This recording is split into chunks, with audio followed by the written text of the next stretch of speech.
Bonjour à tous, donc aujourd'hui je vais vous montrer comment acclimater une nouvelle carpe-koi dans un bassin. Donc là il s'agit d'une Tosai Tateshita, donc une Showa de chez Maruid, donc Jumbo Tosai, donc elle fait 24 cm. Et donc je vais vous montrer également les différents ajouts que j'utilise pour maintenir un bon KH et un bon GH dans le bassin. Allez, c'est parti. Voici la koi en question. Donc une magnifique Jumbo Tosai Tateshita, donc de chez Maruid, 24 cm. Donc une superbe Showa Wagoi. Donc Wagoi qui signifie donc qu'elle est complètement pourvue d'écailles. Et contrairement aux Doitsu qui sont style carpe miroir, donc avec quelques écailles éparses. Voilà.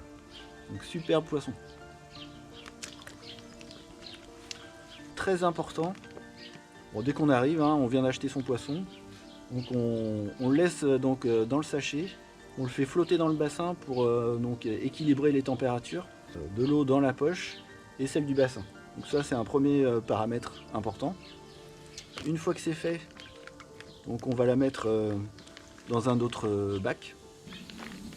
Donc une fois elle est à peu près avoir attendu 20-30 minutes, donc, que le sachet ait bien pris la température donc, du bassin, on va mettre le poisson directement dans un bac.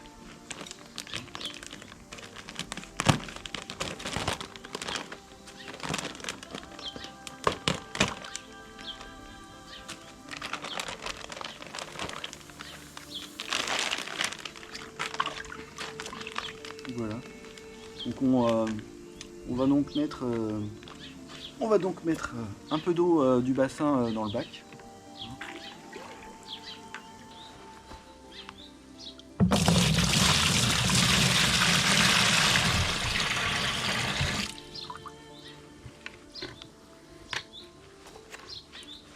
Donc là c'est juste la valeur d'un seau.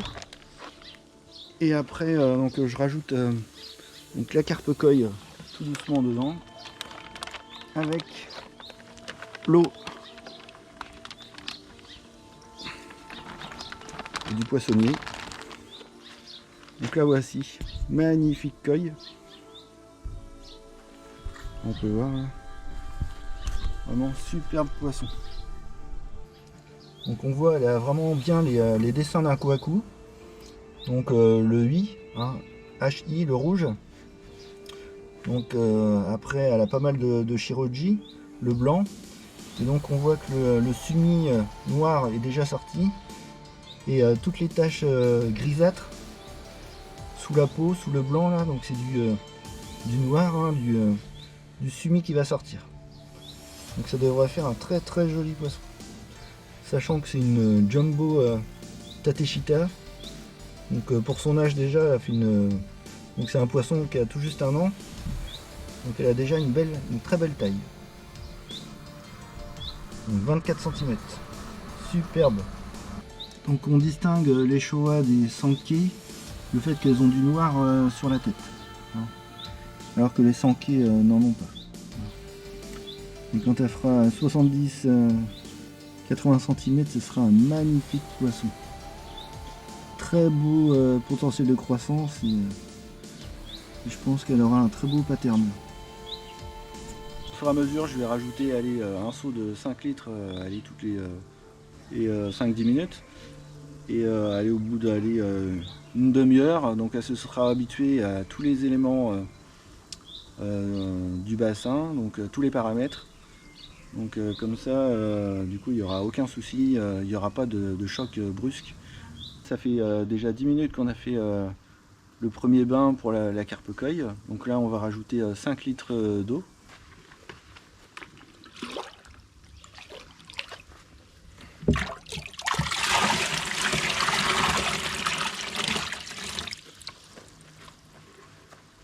Hop, comme ceci.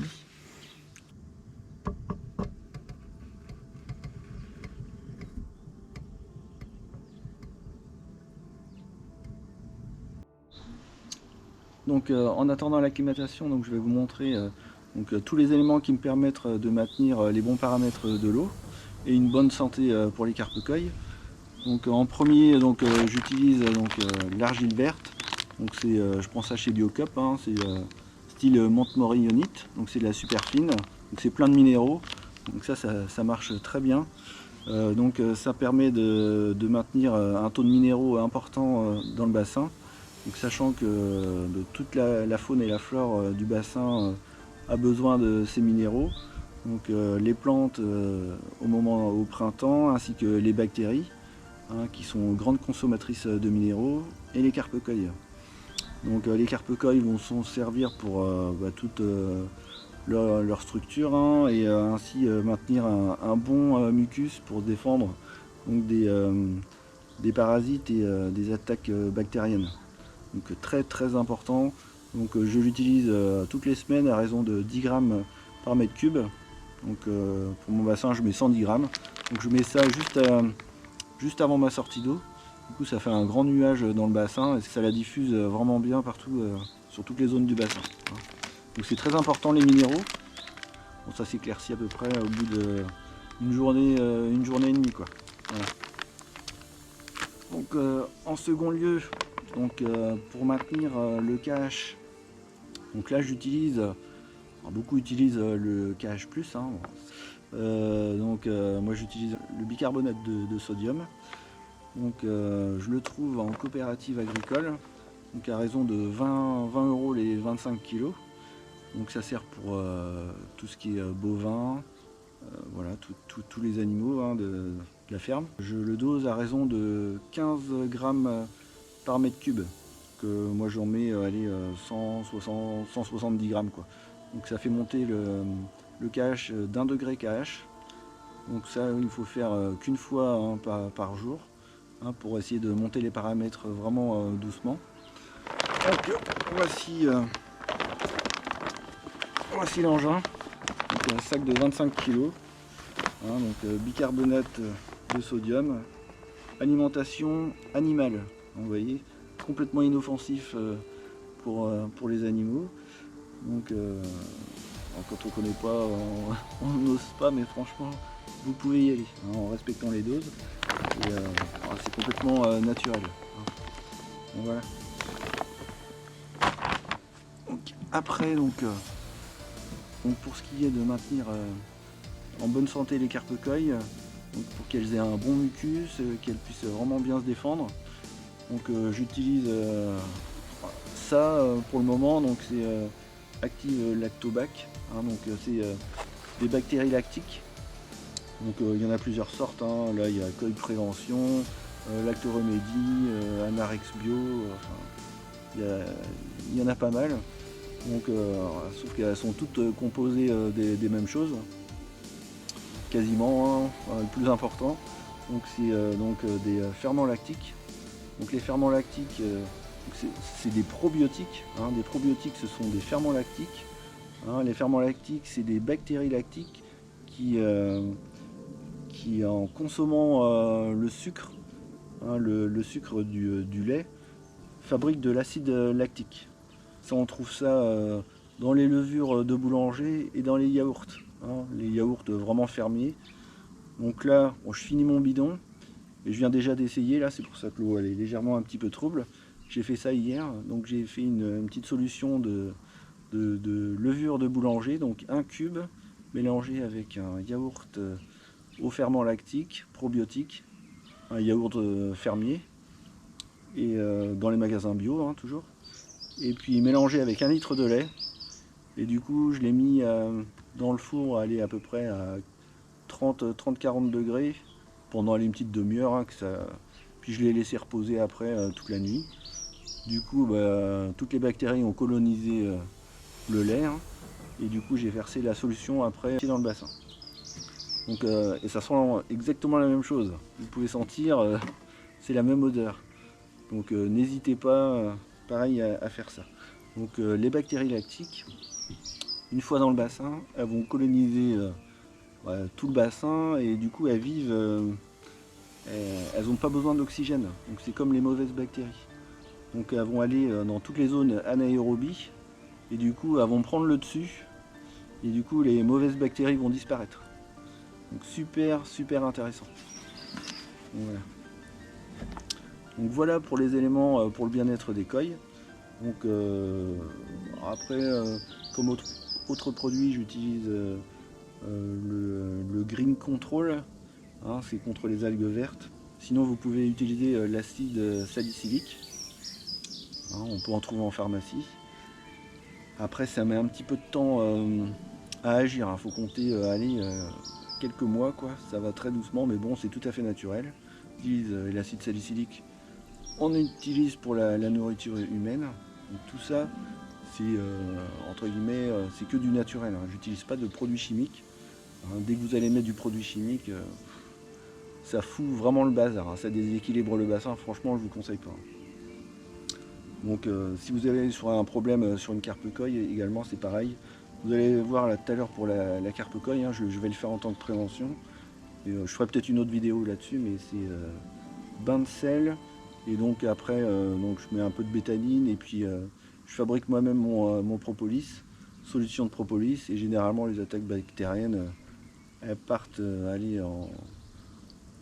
en 2-3 semaines, c'est parti, quoi. Donc voilà, allez, je vais vous montrer ça. Donc l'acclimatation en train de se terminer. Donc avant de mettre la carpe-coille dans le bassin, donc je vais la passer dans un autre bain, donc avec du gros sel. Donc à raison de 20 grammes de gros sel par litre d'eau. Donc j'utilise du sel marin iodé, hein, du commerce. Hein, il y en a, ils vont dire faut pas d'iode, mais je peux vous dire ça marche très bien comme ça. Donc je le fais déjà depuis un petit moment. Et donc ça va permettre donc de tuer toutes les mauvaises bactéries si elle en a. Et si elle a des parasites, au moins faire éclater leurs cellules et au moins limiter l'introduction de mauvais pathogènes dans le bassin, hein. Donc super important, hein. Le gros sel, je m'en sers également, comme je vous ai dit, pour en cas d'attaque bactérienne, hein, s'il en arrive, hein. Ça arrive parfois, donc voilà, je vous montre ça. Donc là, mon seau fait 5 litres. Je vais mettre 5 seaux.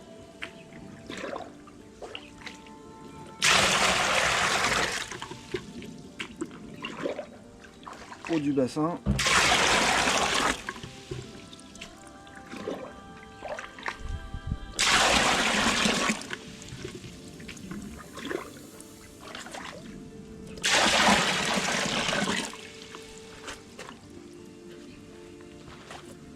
Donc je rajoute le gros sel.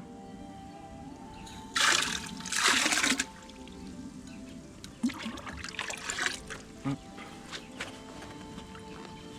Et je brasse bien tout ça.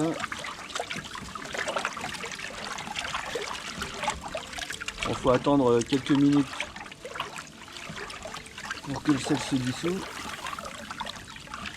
Donc pour augmenter le taux de KH, donc j'utilise le bicarbonate de sodium. Donc je vous ai montré le paquet. Je le dissous dans de l'eau du bassin. Hop. Je le mélange bien. Une fois que ça se dissout assez bien, hein.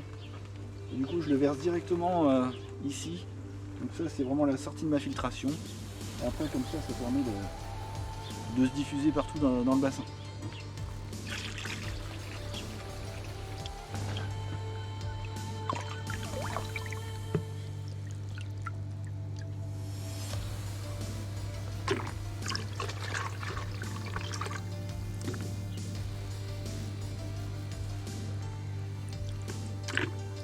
Là, ça se dissout vraiment bien, ça va vraiment bien se diffuser dans le bassin.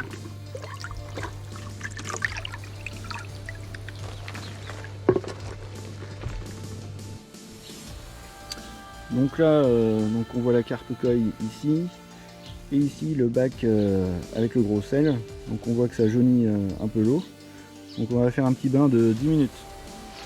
Donc très important, éviter de manipuler les carpe-coilles à la main, hein. Préférez une chaussette, une épuisette japonaise, là, comme celle-ci.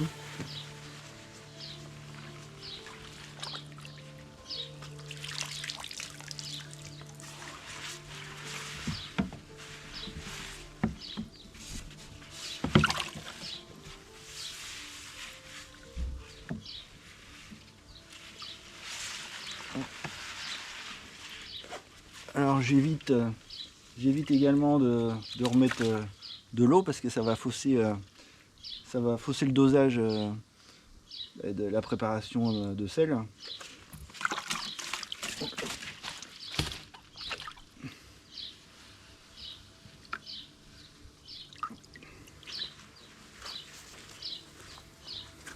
Et c'est parti pour 10 minutes. Et vous pouvez voir, il n'y a aucun problème avec le sel. Aucun. À raison de 20 grammes par litre, sachant que l'eau de mer est à peu près à 34-35 grammes par litre. Un peu plus que la moitié, quoi. Donc ça pendant 10 minutes. Pas oublier de mettre le chrono. Donc il faut savoir aussi que le sel permet de faire une osmose avec la carpe coille. Ça permet les échanges entre l'extérieur, l'eau extérieure à la carpe coille et l'intérieur de la carpe coille. Donc ça passe par la peau et donc ça la détend énormément. Donc le sel est vraiment bien. Donc dans les arrivages du Japon, très souvent, donc ils mettent vraiment du sel à faible dose, c'est plus de l'ordre de un peu plus de 5 grammes par litre. Du coup vraiment pour les détendre et enlever tout le stress qu'elles ont eu pendant le voyage.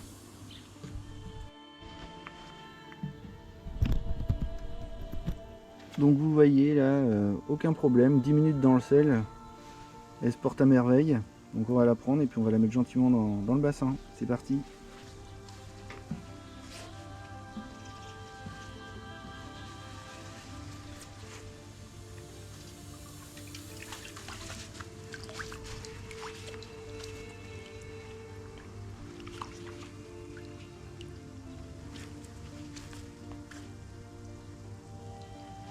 C'est parti.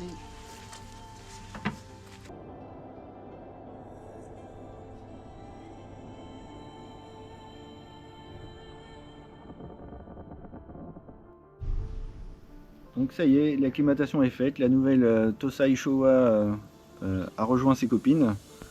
Donc j'espère que ça fera vraiment un très très joli poisson, une belle grosse carpe coille comme je les aime. Donc sachant que c'est une jumbo, donc origine Japon, éleveur maruide. Donc j'espère qu'elle va atteindre les 70-80 cm. Et en espérant que ce soit une femelle, parce qu'elles grossissent toujours un petit peu plus, avoir un petit peu plus de body et on voit mieux les couleurs, elles ont un peu plus d'élégance, je trouve, à mon goût. Donc voilà, on espère que ça fera un beau poisson. Donc la première année, souvent, ils grandissent assez fortement. Donc on verra ça d'ici fin octobre déjà, ça aura bien évolué. Elle peut prendre déjà 20 cm la première année, donc avec une bonne nourriture. Donc là j'utilise ProBite, donc ProBite Chlorella ou ProBite Summer. Et puis voilà, je vais peut-être essayer une nouvelle marque là, Koi First. Mais bon, je vous dirai ça un petit peu plus en détail dans les prochaines vidéos. Donc j'espère que cette vidéo vous aura plu et vous aidera dans vos futures acclimatations et pour votre bassin. Donc, si cette vidéo vous a plu, donc n'hésitez pas à mettre un pouce et à vous abonner. Allez, à bientôt dans les prochaines vidéos.